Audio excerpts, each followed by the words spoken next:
Bisa. Jadi alternatifnya yang pertama bertadabbur dengan menyimak tadaburnya para ulama yang memiliki kedalaman ilmu. Ya, kalau kita mau mencari, tentu di ceramah-ceramah guru-guru kita, para asatidz kita, terdapat banyak tadabbur Quran. Ya, kemudian juga bisa karena intinya tadabbur itu bagaimana menghubungkan antara makna ayat yang sahih dengan kehidupan yang sedang kita jalani supaya dia menimbulkan inspirasi dan kekuatan ya dalam kehidupan. Nah, alternatif lain adalah membaca tafsir ya. Membaca tafsir ini dengan pembacaan yang tidak perlu tergesa-gesa, sehari cukup satu ayat, tapi satu ayat itu betul-betul kita temukan insight ya, kita temukan sesuatu yang bisa menjadi aha bagi kita, sesuatu yang betul-betul menjadi inspirasi bagi kita. Itu juga bisa kita lakukan. Jadi membaca tafsir dengan seksama ya, dengan betul-betul merasakan satu penghayatan di dalam membaca ayat tersebut beserta makna-makna yang sudah dijelaskan oleh para ulama. Bisa juga kemudian kita kalau dulu pernah saya ingat ada buku terbit tentang tadabbur ya, buku tentang berbagai tadabbur ayat-ayat Al-Quran yang dihimpun dari tadabburnya para ulama. Itu juga sangat baik untuk dibaca, untuk dikaji.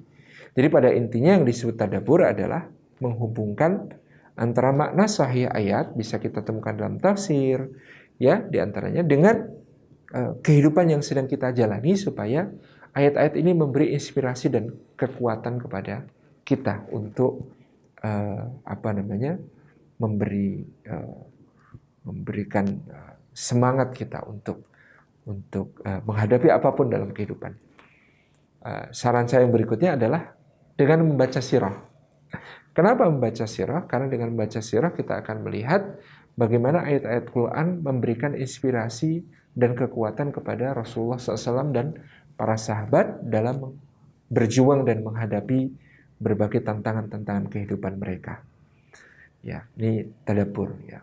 Contoh tadabbur yang lain, bagaimana kemudian kita mencari kisah-kisah dalam Al-Quran yang sedang mungkin mirip dengan yang kita sedang alami ya.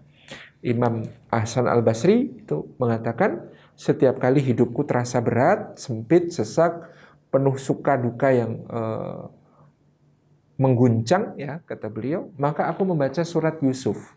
Ya, ketika aku membaca surat Yusuf ya, maka dengan itu aku merasa hidupku menjadi penuh dengan karunia Allah, dan aku merasa aku menjadi lebih tenang dan lebih bisa menguasai diriku untuk menghadapi kenyataan-kenyataan kehidupan. Jadi beliau merasa ketika hidupnya terombang-ambing, ketika hidupnya dalam keadaan yang parah, yang berat, yang susah, yang rumit, maka kita bisa bercermin kepada Nabi Yusuf alaihissalam dan kehidupannya yang diceritakan di dalam Al-Quranul Karim. Demikian pula kisah-kisah yang lain. Ketika sedang dalam musibah, ya, membaca kisah Nabi Yakub, mentadabburi kisah Nabi Yakub. Ketika kita sedang banyak mendapatkan karunia Allah, membaca kisah Sulaiman. Ya, ketika kita sedang mendapatkan hukuman karena gagal dalam misi tugas, misalnya membaca kisah tentang Nabi Yunus alaihissalam. Ketika kita dihadapkan pada anak buah yang susah ya, kepemimpinan kita yang sulit, kita membaca kisah Nabi Musa alaihissalam dan Bani Israel dan seterusnya. Itu akan memberikan kekuatan kepada kita. Demikian, wallahu a'lam bishawab.